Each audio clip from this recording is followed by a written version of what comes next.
sit in the sun, in waves, we sleep, and we dream, each of us dying slowly, the prison of our minds. We sit in the sun, in waves, we sleep, and we dream, each of us dying slowly, the prison. Hello and good evening, everybody. It is February 9th at approximately, it's about 9 o'clock in the evening on the East Coast. That's where we are located on the east side of the United States of America. My name is Benjamin Lehman, and I am the chief, or I'm the, chief creative director, or no, I'm sorry, chief creative officer. It's just, whatever. Anyway, thanks for joining us. If you're watching us at a later date, thank you for watching this video. We're going to be going over some really cool stuff here in just a few minutes. So let's go ahead and get settled in. Relax. You got a few seconds here before we really deep dive into some stuff. So up to that point, you just take this moment and just welcome everybody here and say that I appreciate that you're spending your evening with us. There's plenty of things to do. It's very cold here. This is filmed still in the winter. So it's very cold out. We're here in our outdoor studio, which isn't always the warmest place to be. So I've got my jacket on. I got my hoodie on. I am layered up. But actually, right now, it's not so bad. It's not so bad. I don't know if you can see that. 56 degrees. It's not too bad. But there you go. If you ever wondered how much money you make when you run a charity, you almost have enough to turn the heat on. It's that close. But yeah, hopefully once the summer comes, I can sort of flesh out the rest of the studio, get a little bit more permanent heat, and then who knows, maybe get some AC in here too, because when it's not cold, it's going to be hot. So there you go, and that's just the way it works. So let's just go ahead and get started with some stuff here. As I said, my name is Benjamin Lehman, and I am what they call the CCO of Warrior Beat, which just basically means Chief Creative Officer. And Warrior Beat is a nonprofit organization which provides art therapy to veterans who might be suffering from any number of problems, but usually it's PTSD, anxiety, stress, depression, other mental challenges as well as physical challenges. We've worked with a lot of people who have had severe internal brain injuries, who have lost the ability to move limbs or are mobility compromised. So we do a lot of that, and you'll see here. Maybe it's a little bit hard to see, but here next to me, I'll hit this real quick. You ready? That's a drum. And that's what we usually do. If you catch one of our live streams where we're working with veterans, it's almost always drumming. We are a music, art therapy, drumming focused charity, and we live stream our drumming to veterans all over the U.S. Right now, a lot is in Ohio, but California, Texas, pretty much everything in between here and the West Coast. And actually, I think we've even had one or two people from Alaska. So about as far as you can get, from the tips of Florida to the top of Alaska. So lots of stuff. And just for posterity, this is being filmed during 2021 February. So there is a pandemic going on, and so there's a lot of things that just don't happen in person right now. But the truth is, we've been doing this streaming stuff for years and years and years because when you're dealing with people with stress, anxiety, PTSD, if you've ever dealt with anxiety at all, sometimes it's hard just to leave the house. But anxiety can also, there's a version of anxiety that's literally crippling. And so a lot of the people that we reach, this is sort of a safe harbor for them. And I will turn the ringer off on my phone right now. There we go. I'm totally prepared. totally prepared. But one of the cool things that we wanted to do was that it's not just going to be always drumming, because we do a lot of stuff. Mike Reyes, who is our education director, but is just also a amazingly talented musician. He will be doing some work specifically with hand drumming, drumming in general, and maybe some other sort of musical stuff. Our CEO, Trevor Meyer, he is also an amazingly accomplished musician. Um, so expect to see all types of different things from Trevor. You'll see drumming, you'll see meditation, a lot of meditation stuff, and you'll also see in the future some music production, which I suspect is going to be extremely popular, because music production is something that everybody is kind of doing now in quarantine. Lots of music being made, and his classes in the future will probably show you how to hone those skills and perfect them. I'm more of a visual artist. I play drums. I've played drums for 16 years, but I do that strictly as a hobby. It's one of the few hobbies that I've done artistically that I have tried very hard not to monetize and not turn into a profession, and I have succeeded up to the point of the charity. Um, what I do for a living, though, is I am a creative director and a photographer. I work with a lot of high-tech companies on the West Coast, very large companies who I'm sure you all interface with probably multiple times a day. And I do various things for them. Sometimes it's really small jobs, sometimes it's really big jobs. I can't really point to anything because I'm freelance. So it's not like I'm their dedicated designer. I'm usually just a cog in the wheel. If they need something for an event, an animation, or a design, package, photograph, I will do that. But the creative director stuff is almost specifically a West Coast thing. Here on the East Coast, where I live now, I do a lot more photography-based stuff and consulting, but a lot of photography. I love photography. I have traversed the entire gamut of the visual arts: drawing, sketches, painting, sculpting, and all those things are fantastic, and I love doing each and every one of them. And in the future, we might get into some of that stuff. Specifically, I'd love to teach watercolor, because watercolor is a great thing to learn. But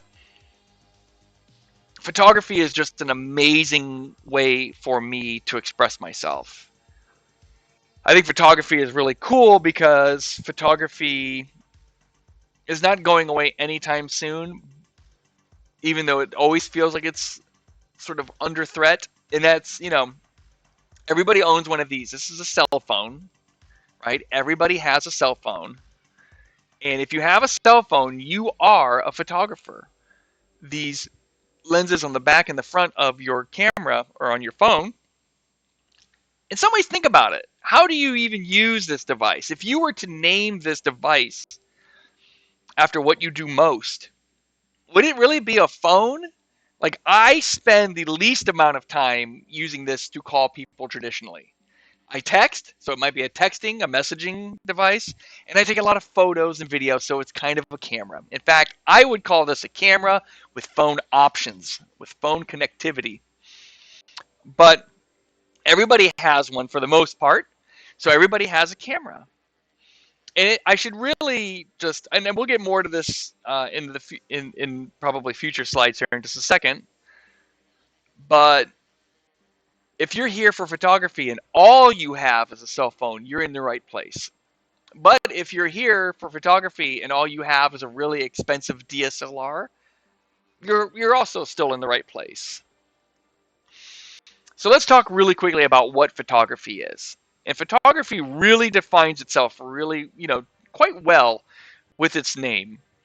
Its name is derived from Latin, I believe. I'm not a, I'm just here sort of regurgitating things I've heard in the past that made sense to me. One of them is the Latin roots for photography, which is photographos.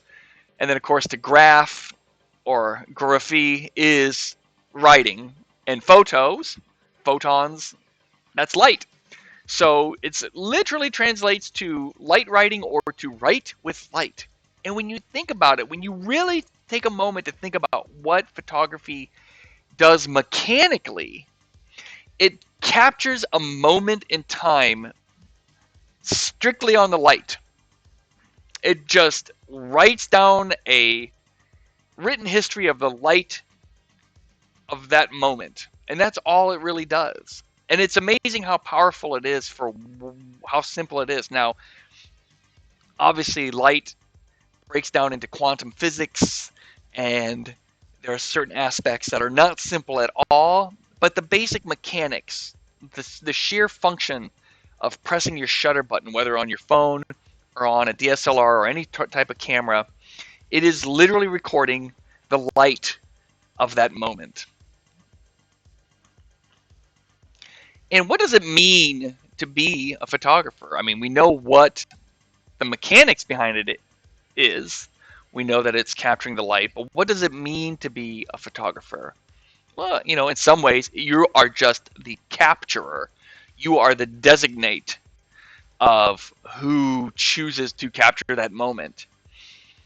If you go onto a Google search and you type in the Leaning Tower of Pisa, you will find perhaps millions of photos of the exact same place.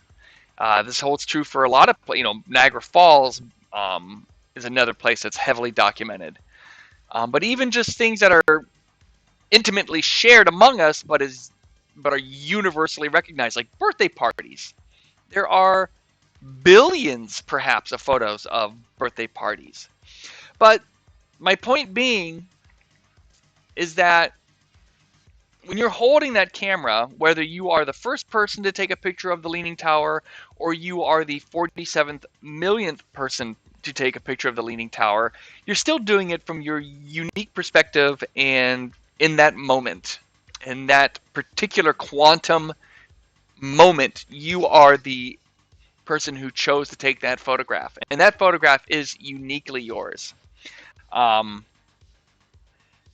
no two people can ever truly occupy the same space. So even if you were to technically take the photo at the exact same place at the exact same time, I can't get this camera to be in the same space as somebody else's. So that photo is still unique in some measure.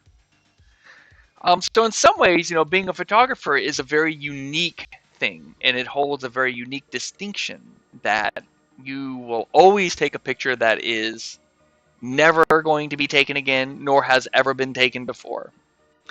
To be a photographer might mean to just be a document, just to get more general about things. That was very sort of philosophical.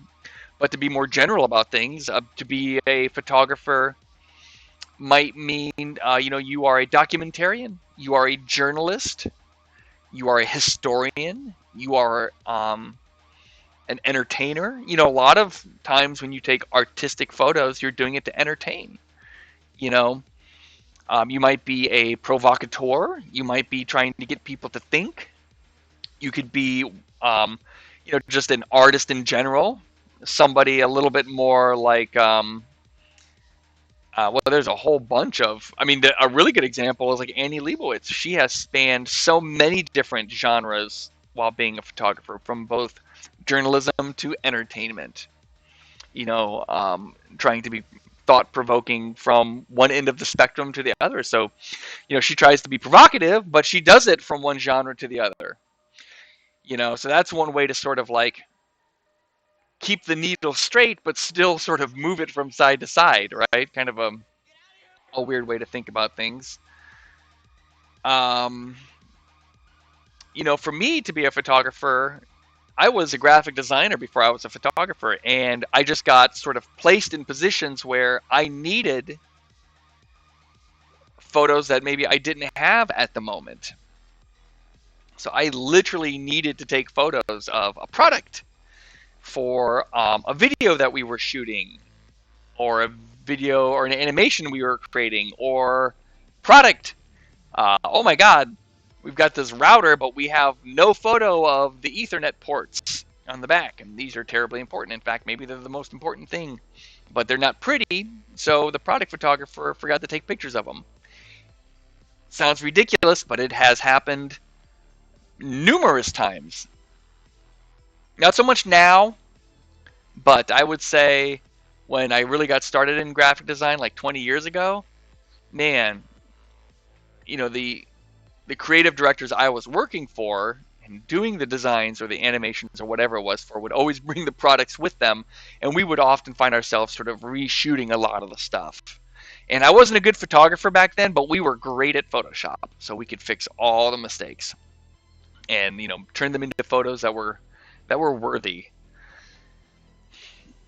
So being a photographer and why you've become a photographer, could be for many different reasons, and all of them are right. You don't have to have a reason either to take a photo. That's one of the things that I think is a lot of problems. I think a lot of people define themselves and then they go, well, I need to go fulfill that role. And you don't have to do that. You just need to have something interesting in front of you and a camera in hand. You know, and interesting too is also subjective. So what's interesting to me is different from everybody else. What does it take to be a photographer? Well, one of the things that really annoys a lot of professional photographers is that it used to be a very elite club. You had to spend a lot of money on equipment, and then you had to back it up with a lot of knowledge. And that doesn't happen so much anymore.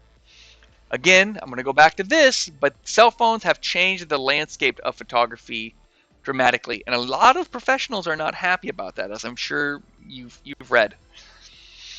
I bought, maybe you bought this for a phone, but it has a camera on it, so you use the camera. You are now a photographer. And, they always like to point out people who, the professionals who are disgruntled, they always like to point out amateurs who get a camera, take 3 pictures, they decide for themselves that those pictures are great, and now those people are professionals. And then they sell their services at rates that may not qualify for the quality of work that they're doing, right? And I get that. I can understand that. But I don't have such an elitist feeling about it, because at one point I was that guy with the camera who took a picture and thought, "Oh, that looks pretty cool. Maybe I could do this professionally."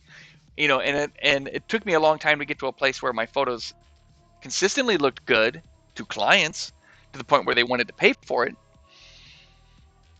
But I grew, so why shouldn't other people be able to grow, right? So what does it take? It just takes a drive, a want, just that sense of exploration. If you try it and you don't like it, then you get to go try something else. If you try photography, even if it starts off with your cell phone, I think that's great, especially if it leads to something more. I think there's room for everybody. So it does take a camera, though. It does take some sort of camera. So that's important. What are the rules of photography? So let's say you do decide to take up photography. What are the rules? How am I going to, succeed in this business without messing anything up? What barriers can I not pass? What things can I not do? Well, I think the first rule is, and this is so cliche, you already know what I'm going to say. The first rule is there are no rules. Which I think is so, like I said, it's so cliche and so corny. But it's true. It does bear repeating, or at least stating out loud. When you do get into photography and you buy books and you read blogs, there's going to be all types of sentences that start with, quote, the rule of whatever the rule is, end quote. The rule of 3/3, or the rule of thirds. The rules of golden ratios, the rules of lighting, the rules of exposure, and they're not rules. There are no rules. Never think about these things as rules. Instead, think of them as suggestions and starting points. So don't think of it as the rule of thirds. Think about it as the suggestion of thirds, or the starting point of lighting, or things like that. There are definitely some things which are really good starting points and suggestions. Like I would say for 90% of the time, taking a portrait at sunset will probably look more moody, more better than a portrait taken at high noon. Unless you really need a photo that looks like it's taken at high noon. Some fashion shoots use that really sharp high noon sun. What about nighttime? I mean, can you get more moody at night? Sometimes you can't. There's no sun at all. So, think of these things as suggestions and starting points. The rule of thirds, which is a really big one in photography, it's usually defined as, like, if you look at me in the bottom corner here, let me go like this. And if you look at me where I am in the camera, I'm sort of shifted over to the side a little bit, right? So I'm over here on this side, and on this side is a little bit of extra white space or negative space. That's considered the rule of thirds because it just sort of it gives a little bit of breathing room. And like my eye level is kind of in the top third, my head's kind of over here on the side third. But the truth of the matter is there might be times where you want to be right in the middle. Big symmetrical cathedral, and you want to get a picture of like somebody right in the middle of these two, stained glass windows. Right in the middle is fine. A picture in the middle of the road with the double yellow lines, and you just want them right in the middle. Right in the middle is fine. Suggestions and starting points, they're not rules. They're not rules. So everything that we do, and one of the things I also stress is just forget everything, because it's like by the time you reach like 13, you've been told so many times what you can't do. And that just starts to bleed into everything. Now, obviously, there's some things you don't want to do. You don't want to drive left of center if you're in the US because you'll run into oncoming traffic and you'll probably get charged with manslaughter. Don't do that. But all the other preconceived notions of what you can or cannot do in terms of creativity, I think you get to do whatever you want. I think the hardest part actually is unlearning everything you were told not to do.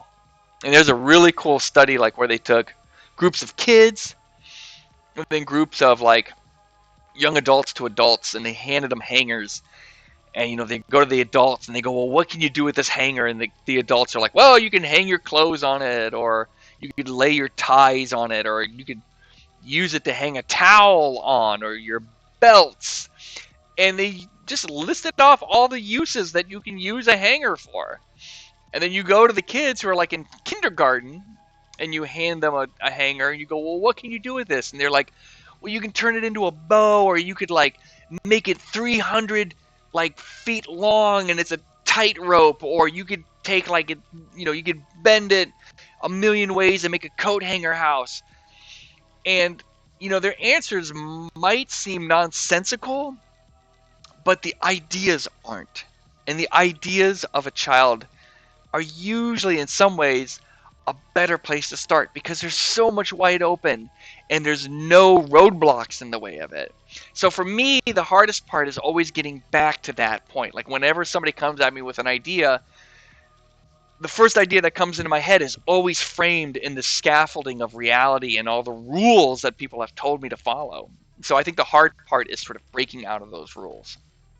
Let me just check something here real quick. All right, I think we're good. I'm going to bring this up, bring this over here. Don't just relax. Everybody's cool. Just making sure that there's no chatting. Hey! Oh, fantastic. I'm glad you have an iPhone. Ah, this is fantastic. I'm glad. See, I think iPhones are the perfect cameras. There's this old saying that says the best camera you could ever have is the one that is with you. And I think that's true for everything, right? But like iPhones are amazing.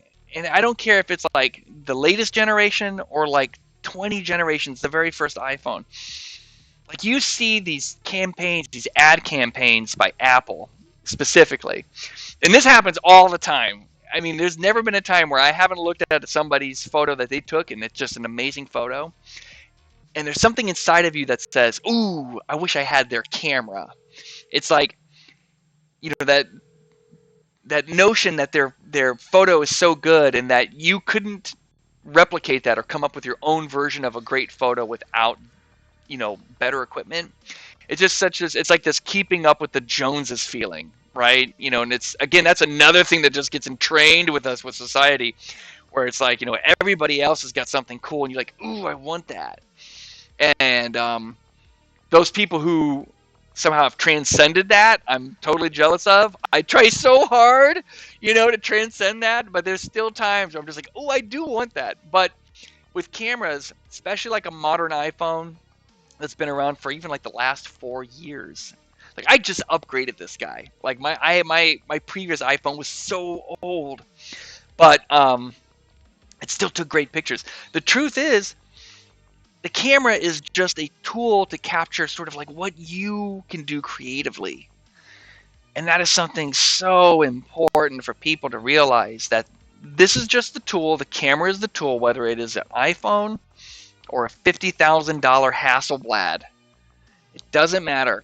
The photos are really a testament to your ability to be creative, to see the world differently, perhaps. And that's one of the things, like, as we progress this, and we're going to be doing this a lot, hopefully. This is just sort of like an introduction, but hopefully we sort of progress this over the next few weeks.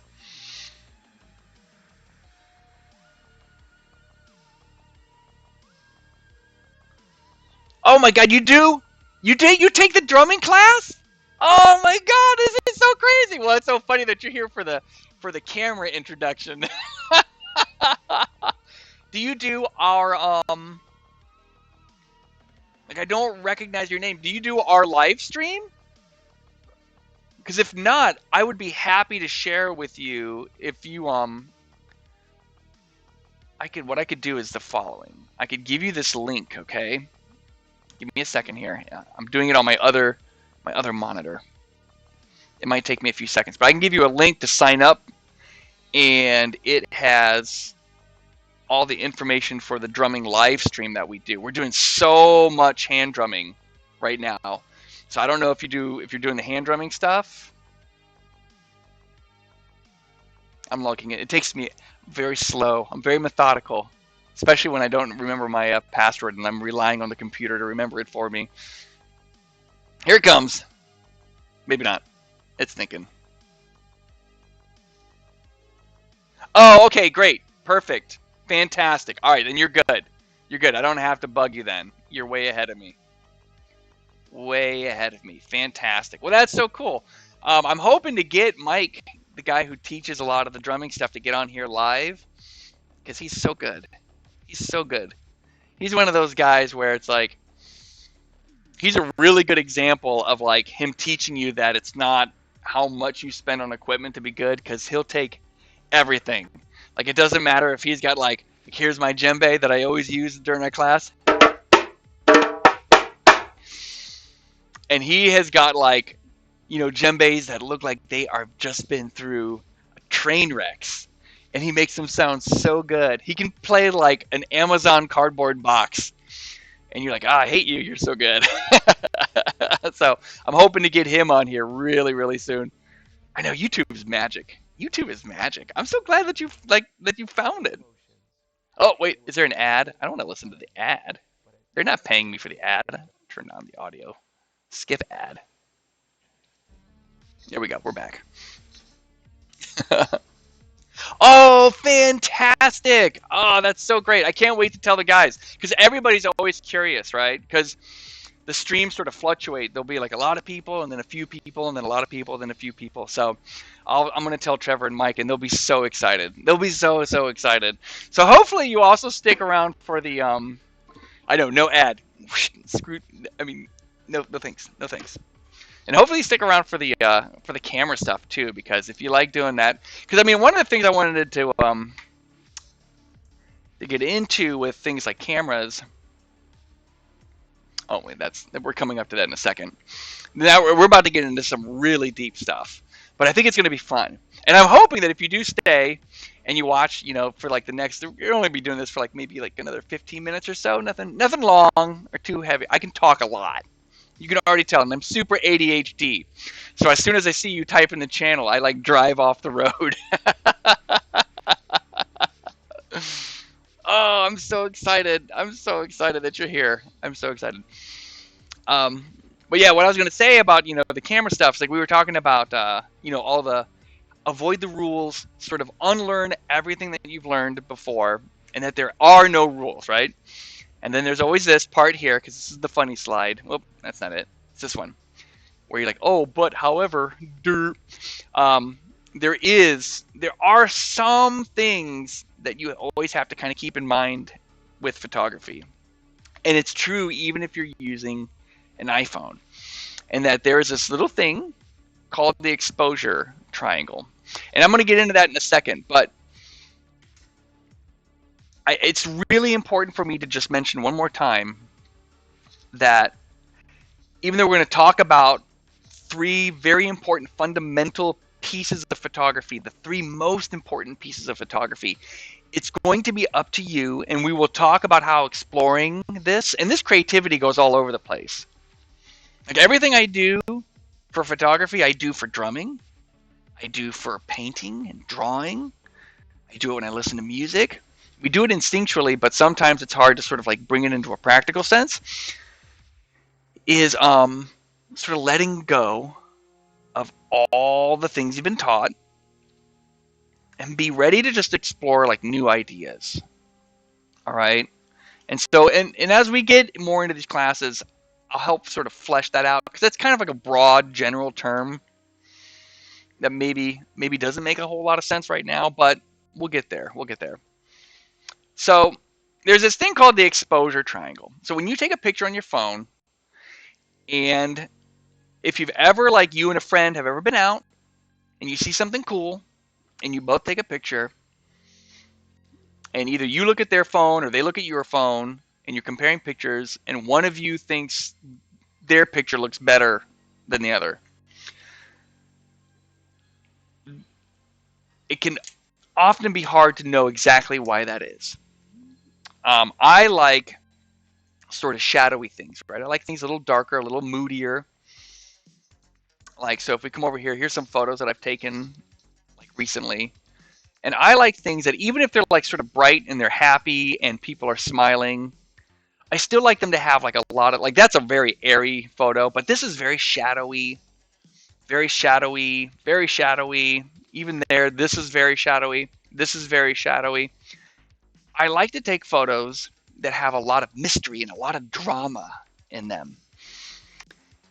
And sometimes when you're looking at a friend's photo or they're looking at yours and they go, oh, I wish my photo looked like yours, it could just be because your photo came out a little bit darker, or maybe it came out a little bit lighter, or honestly, maybe you were just moved to the left a little bit, or you were zoomed in or zoomed out.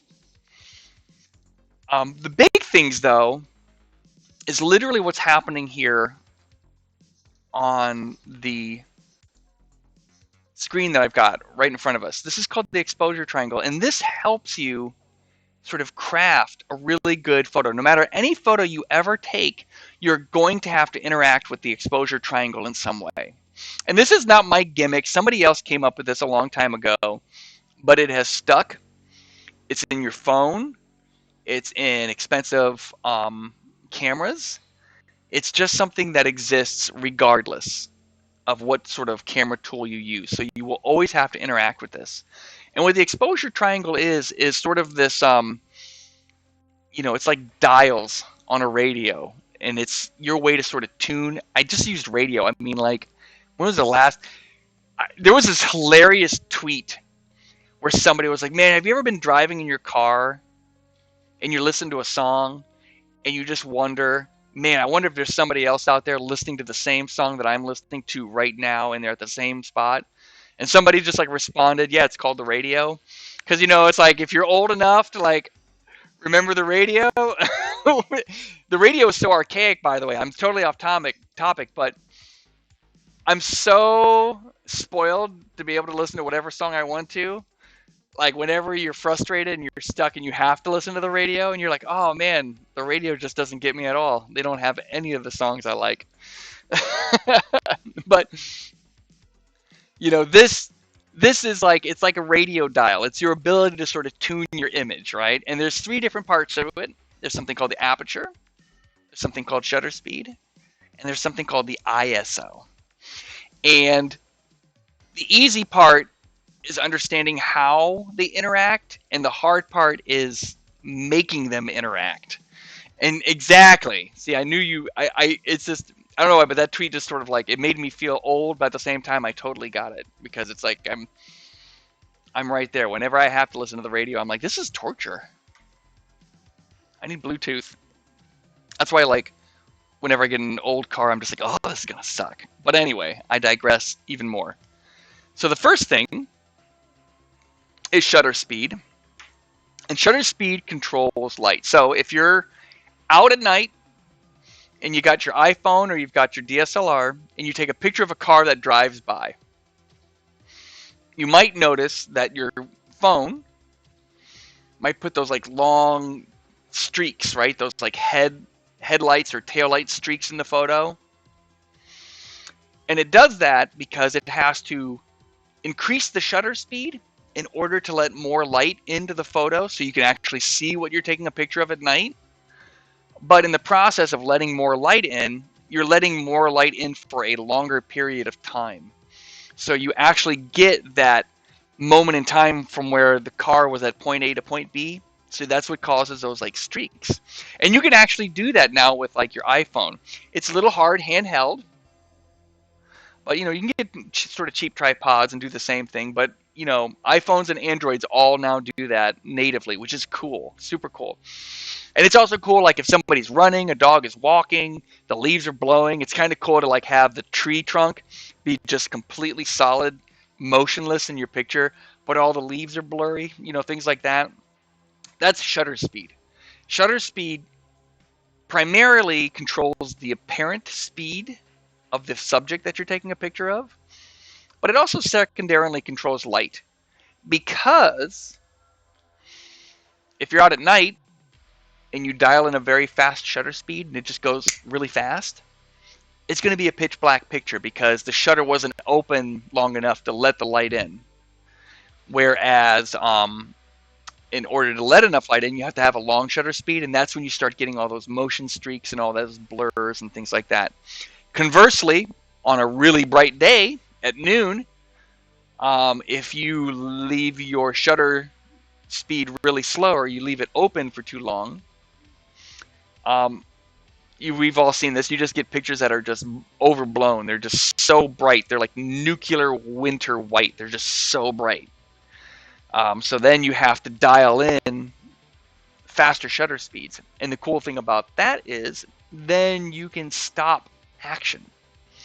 You know, have you ever gone out to take a picture of the rain? And have you ever noticed that some days, like the rain or like the snow, it's like kind of streaky, and then other days it's like you can see each and every flake? That's like your camera trying to expose a picture for the right amount of light, and in some cases the right amount of light means a faster shutter speed, and the right amount of light means words are hard, means a slower shutter speed. So that's something that, you know, it's easy to understand, but sometimes it's hard to apply. But that's what shutter speed does. It controls speed, and then conversely, it sort of controls the amount of light that comes in. To add, or to basically put on our first level of confusion, if shutter speed controls speed and light, aperture also controls light. In fact, aperture controls light more than shutter speed. Aperture is the main function of controlling how much light comes in. And what an aperture is, it's basically a circle in your lens, and it's sort of digitally recreated. There's a little bit of a physical mechanism, but mostly digital in your phones, where it just sort of closes the amount of light that comes in. But when it does that, there is an adverse effect. And let me see if I can give you an example of that. And you'll know it the moment you've seen it, okay?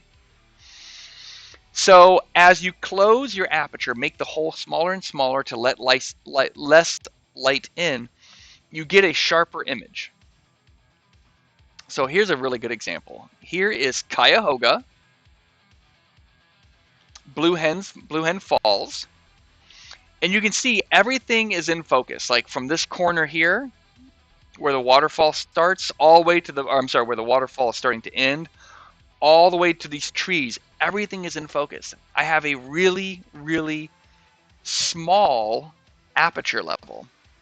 And I'm using a small aperture level because I wanted, and this is where things really get confusing, and we'll get more into the relationship here because this is, I'm talking relationship. I'm making the aperture small so I can make the shutter speed longer. It's how I'm balancing exposure. Don't worry about that yet. That was really confusing really quick. Don't worry about it. But the important part now is that I'm using a very small aperture, and look how everything is in focus. Now, conversely, if we go to, okay, here's a portrait. Look how blurry the background is. See how blurry that background is? He's in focus, but nothing in the background is in focus. I'm using a really wide aperture. I'm using a massive aperture. So in the waterfall, it's a tiny little hole, And in this guy, the hole is massive. And that relationship between tiny hole means really sharp photos. Big hole means really soft photos. But big hole, as you can probably guess, means a lot of light can come in. It's like a water, it's like turning on your water faucet. When you barely open it up, just a little trickle of water comes out. And then when you really open up the faucet, all the water comes out. Light is the same way. A little tiny hole lets a little bit of light through. A big hole lets a lot of light through. But, and we'll just have to, you have to take my word for it and thank physics for it. A big hole also, in addition to making a lot of light come through, it makes things softer. And that's basically because when the photons hit the glass, it's sort of like, instead of traveling in a straight line, a parallel line, it sort of bends.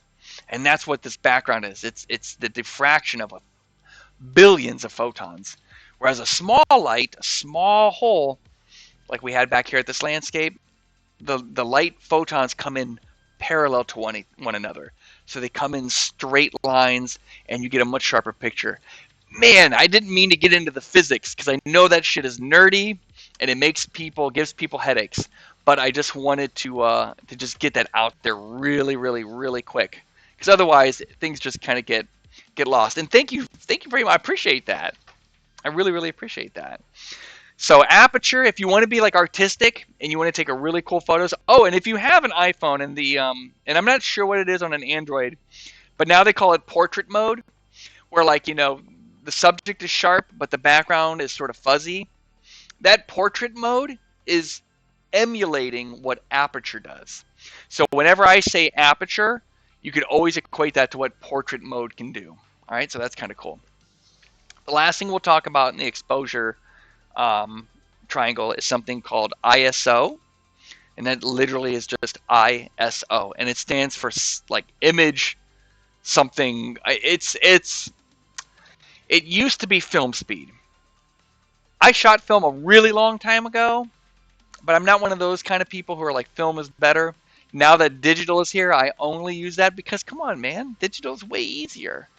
But ISO used to be when you would buy film, it would have a rating on it, a sensitivity rating.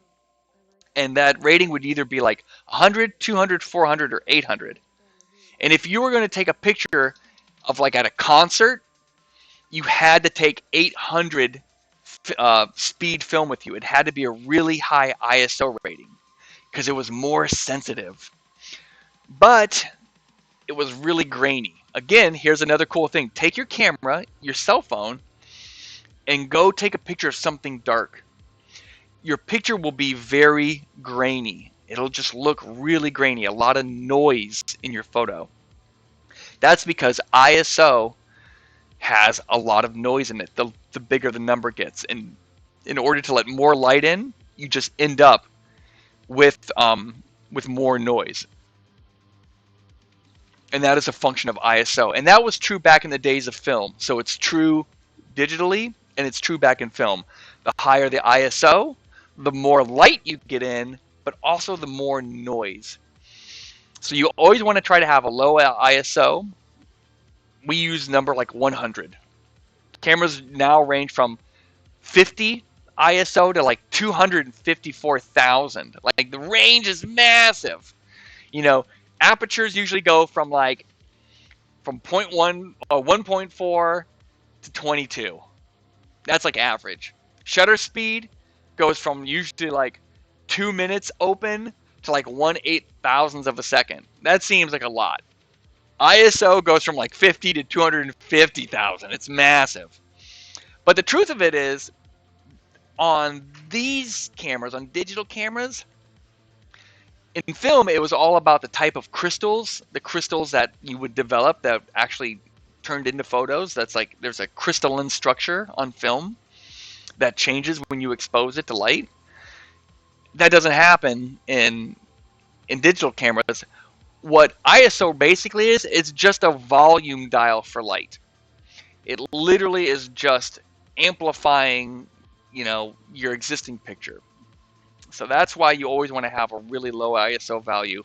And when you're working in your smartphone camera, they usually have like an expert mode. And when you turn on that expert mode, sometimes they'll have like the ISO information, they'll have the aperture, and they'll have the shutter speed. They'll have these three things. Always these three things. Even if they're just emulated, they still use these three things because these three things are that important. All right. Now, if you are, I didn't download the updated one, but maybe I can find it online for you. If you're used to a camera, let me do this real quick. Man, this music is slapping. Slaps. This music slaps. All right. iPhone Pro mode camera. Let me see if I can find like a screenshot.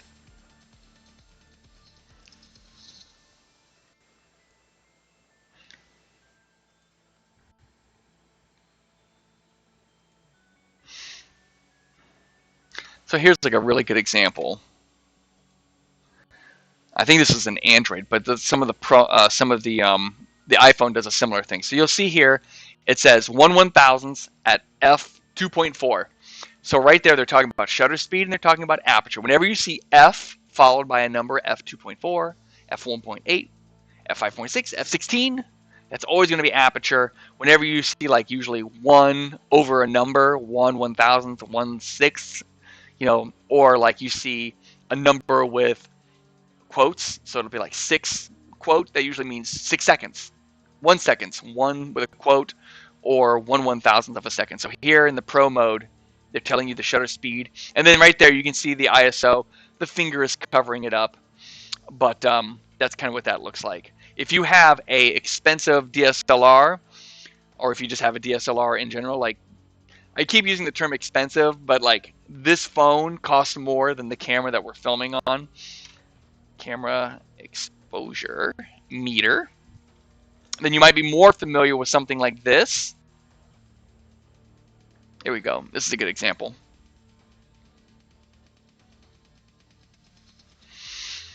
You might, when you look through your viewfinder, you usually see something like this. And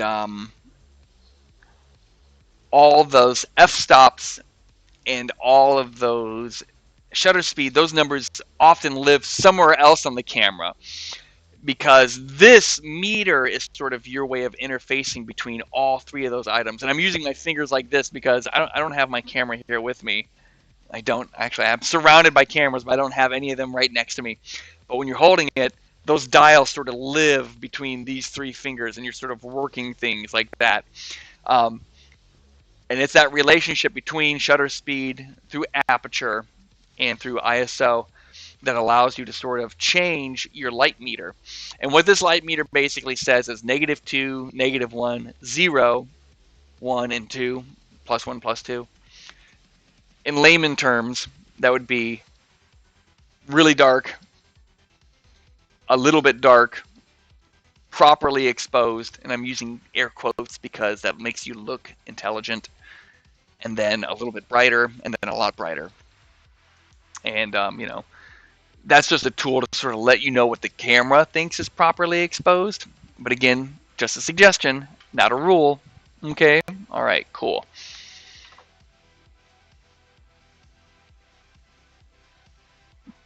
So, that is the interaction of, or those are the three things that you will be learning how to sort of relate to each other in our upcoming classes. These three things really set the stage for everything that you're capable of using your camera for. Now, there's other things we haven't talked about. We haven't talked about composition. We haven't talked about lighting. I mean, those are both subjective, and they can get complicated really quickly. I think everything about photography is like everything else in this world, where you can complete the first 90% of your photography education journey relatively quickly. And that last 10%, like where students become masters and masters become prodigies, or one of a kind or whatever, right? Like that's where that last 10% lives, and that's where most of your time sort of honing your skills will also sort of live, is in that last 10%. I think that's true for everything, right? Me and my producer always used to joke that, you know, 10% of the job takes 90% of the time, and 90% of the job takes 10% of the time. And I think that's true when you're learning things too. It's like, you can 10% of the time and you'll get so much knowledge so fast, and you'll just sort of like grow exponentially. And then as you sort of reach that last 10%, things just grind to a halt as you really sort of have to, as you really sort of find your voice, and you start to sort of peel off from what other people are doing, and you start to define who you are, or just learn some of the more finer bits, because you can learn a lot about composition by following the rule of thirds. You can sort of go out and take a fairly good picture all the time, and then at some point you'll start to realize, okay, well, I'm going to break out of my comfort zone. I'm going to start doing things a little bit differently. I'm going to start composing my photos maybe symmetrically, and then after that you're going to start to work in between them, and then you're really going to start doing things that you weren't ever doing before. Your things will start to dawn on you that you never even considered.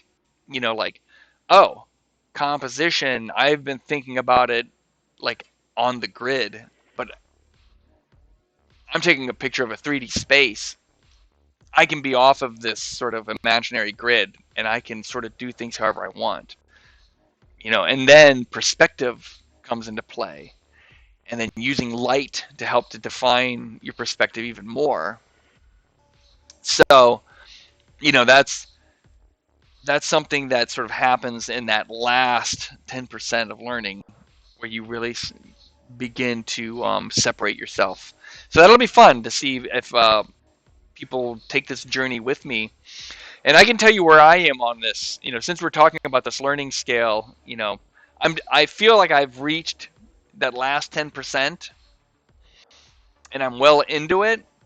But there are people who are still like, the amount of effort it might take you to get from the top 5% to the top 4% could be years. You might get to the top 10% in months. And then from then on, every percentile is years. And then there might be some people might move fast, some people might be slower. For me, it might be decades before I get on to the next piece. But we'll talk about that, because there is a lot of conceptual stuff. And like I said before, and I'm going to keep reiterating, I really just want you to sort of unlearn things. Even as I'm saying things to you, I want you to think about the problems in your head your way. I am more of a tool of encouragement. When we get into the lighting and the way people do things, like for instance, like the way that I have myself lit right now, I have a light bouncing off of a wall that is then coming back and hitting me. And if you look at my hand, if I hold my hand like this, look at that. Look how beautiful that edge light is here, and how beautiful it is here in the front, and how there's shadow, but also light from below. But there's no light. If I go like this, notice you don't see a shadow from below here, right? And that's because that's just me knowing how to light things at night. I'm literally using a light up here, and I can tilt this real quick. See him up there? He's not even pointing at my face, but my face is lit because it's bouncing off of this, and there's a white wall here. And I've learned that. And I'm doing like the job of 2 lights with 1. I get this cool rim light across my head. It's just so cool, right? But I learned this stuff the hard way, man. The hard way. It's like learning how to slap your drum. You get a drum? Check this out. This is how everybody plays the drum. All right? Here we go. Everybody plays the drum like this. When they first get their djembe, they play it like this.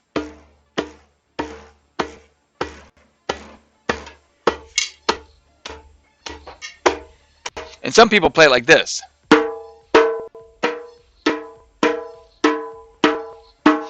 And they struggle, but they finally learn how to play it like this. And then after some time, you learn to play it like this. And then you start to learn things like this. And then you start to do things like...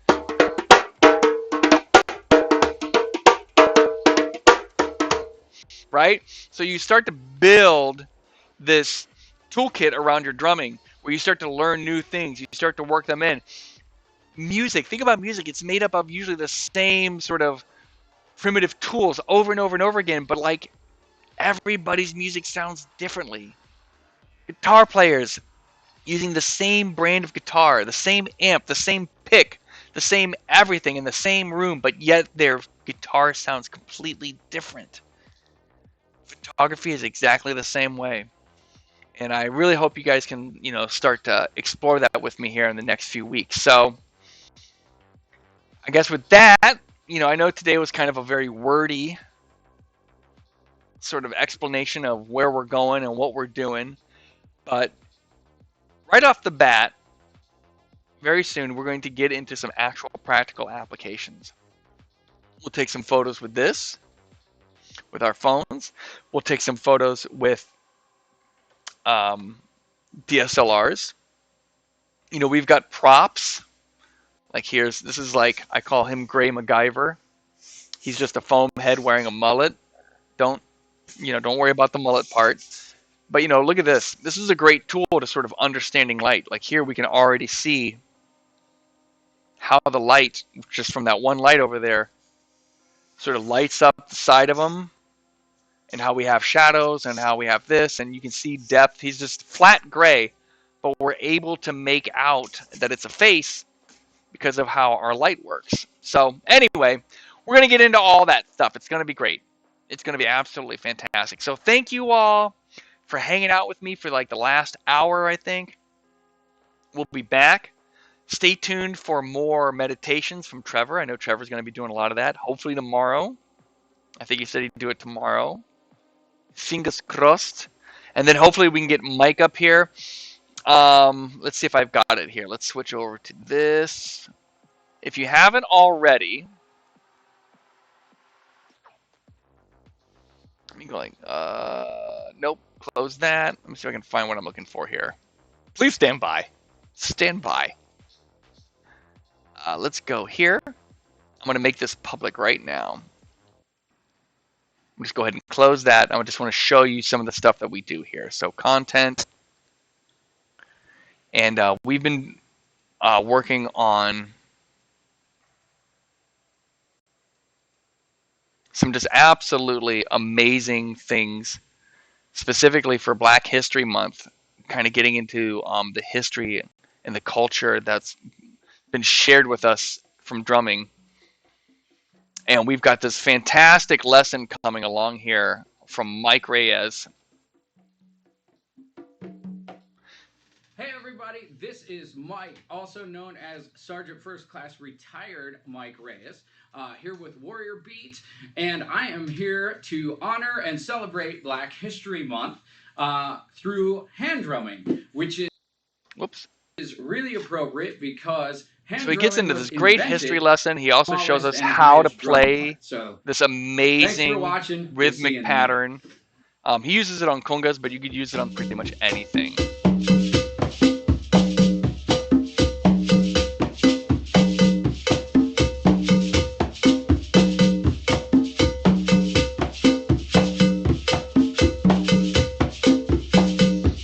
So I will go ahead and I'll post this in the chat right now. Close that. And go back over here. I may have closed. I don't know what I did with our stream. I think I broke it. I may have broken it. Grammarly is your personal writing. All right, well, enough of that stuff. Okay, all right, Grammarly, we got you. Free plug. All right, guys, have an amazing evening, ladies and gentlemen. Enjoy your evening. It's cold out there. Stay warm. And you know, like for fun, what would be a really cool thing to do would be to go out and take some pictures now before we get into any lessons, right? Before we start talking about things and putting ideas in your head, go out and just experiment with your camera. Get close, get far away. Try it from the middle, the side, the left, the top, the bottom. Try dark, try light, black and white. Try to find colors. Try to find contrast. Try to take pictures of solid things, like an all white this or an all pink that or an all black whatever. You know, textures. Go find something rusty, something painted, something wood, snow. Just get out there and just try things. You know, if you have people who can participate with you, take pictures when they're not looking. I mean, appropriately. You know what I mean? Nothing that they're going to be mad about. Keep it appropriate. Don't get yourself in trouble. Because I'm not telling you to do anything bad. All right? I'm not gonna go down. You're in charge of your own. I'm not your parent. Okay?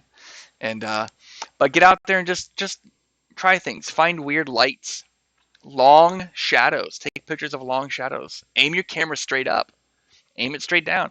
Just think about what you've never done before. And here's like a really good example, and we'll leave it on this one. There was a photographer who was like, you know, you spend so much time when you're trying to get a photo of what's in front of you, you just forget the simple act of turning around and taking a picture of what's behind you. And we all get so drawn into that moment of just what's right ahead of us. And it's that equivalent of just ramming your head against the wall trying to get that photo. But maybe the photo's behind you. And even if the photo that you're looking for isn't behind you, there still might be something back there that's worth looking at, right? So go ahead, just start thinking about weird things, new things, just think differently. And you know, and I want you to do it before we get into any lessons, because I don't want to taint you, because the sheer act of going through lessons will give you ideas, and I want you to have no ideas of mine. I want you to go about this with just yours, okay? So get out there, enjoy yourself, take some pictures, and you know, we'll as soon as we kind of get into this stuff and we'll start getting these lessons done, then we'll start comparing notes and exploring. So have an absolutely amazing evening, and I will talk to everybody soon.